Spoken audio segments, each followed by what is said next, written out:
बिस्मिल्लाहिर्रहमानिर्रहीम। बल्कि आप कहें हर एक शुगर के मरीज को एक दवाई दी जाती है जिसका नाम है मेटफॉर्मिन, और ये समझें उनकी पूरी जिंदगी की खुराक बन जाते हैं। आज हम डिस्कस करेंगे एक ऐसी दवाई के बारे में जो कि शुगर के मरीजों का गले का हार समझी जाती है और इसको इस्तेमाल करते ही रहते हैं। उसका नाम है मेटफॉर्मिन। मेरा नाम डॉक्टर ताबिश शौकत है। मैं फार्मासिस्ट हूँ, हेल्थ कंटेंट क्रिएटर हूँ। मेरे ब्रांड का नाम सस्ती दवाई है और मेरी वेबसाइट का नाम sastidawai.shop sastidawai.pk है। और इसके बारे में कुछ ऐसी बातें फैली होती हैं, वो कहते हैं क्या ये दवाई जिगर को खराब करती है जिसका नाम मेटफॉर्मिन है, क्या इसे जिंदगी भर लेना पड़ता है जिसका नाम मेटफॉर्मिन है, क्या इसे छोड़ देना चाहिए जब शुगर कंट्रोल हो। आज हम इस वीडियो में सारी बातों को क्लियर करेंगे जो कि हमारे दिमागों में या हमारे माशरे में फैली हुई हैं, लेकिन इसका रियलिटी से कोई ताल्लुक है या नहीं है। पहले तो ये समझिए मेटफॉर्मिन क्या है। मेटफॉर्मिन एक फर्स्ट लाइन मेडिसिन है जो कि टाइप 2 डायबिटीज के मरीजों को दी जाती है। ये इंसुलिन रेजिस्टेंस, इसका सबसे बेसिक काम जो है ना वो ये है कि इंसुलिन रेजिस्टेंस कम करता है, ग्लूकोज प्रोडक्शन रिड्यूस कहते हैं। इसका काम ब्लड शुगर को नेचुरल वे में लो करना होता है बिना इंसुलिन को तंग किए या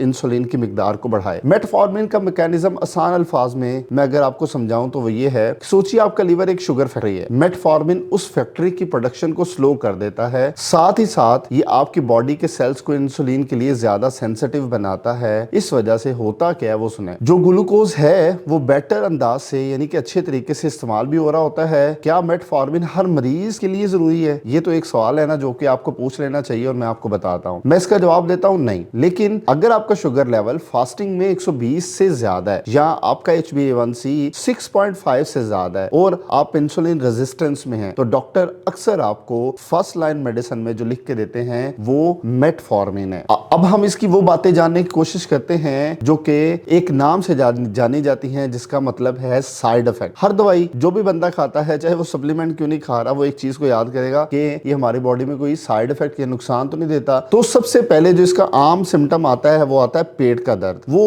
100 में से 15 से 20% मरीजों में आता है। इससे लूज मोशन भी लग सकती है, इससे आपको ब्लॉटिंग भी हो सकती है। इन तीनों चीजों का सोल्यूशन वाला क्या है, वो ये है कि आप सबसे पहले कम डोज से स्टार्ट करें। और कम डोज इसकी मार्केट में आती है 250 मिलीग्राम। आपका डॉक्टर ये आपको बताएगा कि आपने इसको स्टार्ट कैसे करना है। मैं आपको मिलीग्राम बता रहा हूं जो कि ब्रांड में आती है ग्लूकोफेज के नाम से। और फिर आपने क्या करना है, इसको विद मील या आफ्टर मील लेना है, एम्प्टी स्टमक नहीं लेना। जो बंदा मेटफॉर्मिन एम्प्टी स्टमक लेना शुरू करता है ना, उसकी बॉडी को नुकसान होने लग जाता है, लूज मोशन लग जाते हैं, ब्लॉटिंग हो जाती है और फिर वो कहता है सूट नहीं कर रही। वो इस वजह से सूट नहीं कर रही होती, वो उन मरीजों में लाइक कर रहा होता है जो 15 से 20% हैं जिनको मेटफॉर्मिन की अपनी बॉडी को अडॉप्शन करवानी पड़ती है। तो इस लिहाज से आपको ये याद रखना है कि इसको विद मील या आफ्टर मील लेना पड़ेगा। और आपने हमेशा याद रखनी है, अगर आप इसकी ऐसी फॉर्म लेते हैं जो इमीडिएट रिलीज होती है, तो इससे आप छुटकारा भी हासिल कर सकते हैं इसकी नई फॉर्मुलेशन से, जिसका नाम है एक्सटेंडेड रिलीज और XR वर्जन। जब आप फार्मेसी पे जाए, आप वहां पे कह सकते हैं कि उन्हें XR चाहिए और वो आपकी पर्ची पे लिखी होनी चाहिए। और इसके सबसे कम होने वाले साइड इफेक्ट कौन से हैं? कहते हैं जो ग्लूकोफेज या मेटफॉर्मिन इस्तेमाल करते हैं उनका B12 की डेफिशिएंसी हो जाती है और लंबे अरसे तक जारी रहती है। लैक्टिक एसिडोसिस की भी इसमें इशू हो सकता है। और रिसर्च बेस्ड जो इसमें बात होती है वो ये है कि लैक्टिक एसिडोसिस का रिस्क 30,000 मरीज में से एक में रिपोर्ट होता है, और सिर्फ उन पेशेंट में जिन्हें किडनी फेलियर या लीवर सिरोसिस होता है। और अब आपको क्वेश्चन ये होना चाहिए कि मेटफॉर्मिन को आप कब छोड़ सकते हैं। अगर आपके HbA1c 5.6 से नीचे आ जाए तो छोड़ दे। अगर आप लाइफस्टाइल की वजह से अपनी शुगर को रिवर्स कर रहे हैं और आपकी HbA1c और फास्टिंग और आफ्टर मील जो शुगर है वो कंट्रोल्ड है, तो छोड़ सकते हैं। तो डॉक्टर की सलाह से आप इसकी डोज को रिड्यूस करके आहिस्ता आहिस्ता बंद कर सकते हैं। एकदम कुछ भी नहीं छोड़ना चाहिए, लेकिन अपनी मर्जी से मेटफॉर्मिन छोड़ना कुछ रिस्क कर सकता है जो कि आपको बाद में नुकसान दे सकता है। तो चलिए हम बात करते हैं कुछ साइंस बेस्ड बेनिफिट्स की जो कि शुगर को छोड़ के और होते हैं। जिस तरह कहते हैं कि मेटफॉर्मिन का इस्तेमाल हमेशा वेट लॉस में हेल्प करता है, इंसुलिन रेजिस्टेंस को इंप्रूव करता है, इस तरह लॉन्ग टर्म कॉम्प्लिकेशन से हमें बचाता है। और प्री डायबिटिक में सबसे ज्यादा इस्तेमाल एक फार्मूले का होता है, उसका नाम मेटफॉर्मिन ही है। चलिए हम बात करते हैं ऐसे मिथ्स के बारे में जो कि माशरे में फैली हैं और इसके फैक्ट के साथ रियलिटी पे हम मुवाजना करते हैं, तो हमें पता चलेगा कि मेटफॉर्मिन क्या है। मेटफॉर्मिन किडनी फेल कर देता है। एक बात फैली होती है कि मेटफॉर्मिन यानी कि ये दवाई किडनी को फेल कर देता है, लेकिन मैं इसका आपको बताऊं, ये सिर्फ एडवांस किडनी पेशेंट में रिस्क होता है जो कि ऑलरेडी किसी न किसी दवाई पे लगे हुए हैं, उनको गुर्दों का मसला है, जिंदगी भर लेना पड़ जाती है। लेकिन ये ऐसी बात नहीं है, कंट्रोल होने पे आप डॉक्टर से क्या है कि इसकी डोज को रिड्यूस कर सकते हैं, आहिस्ता आहिस्ता छोड़ सकते हैं। नेचुरल चीजें मेटफॉर्मिन से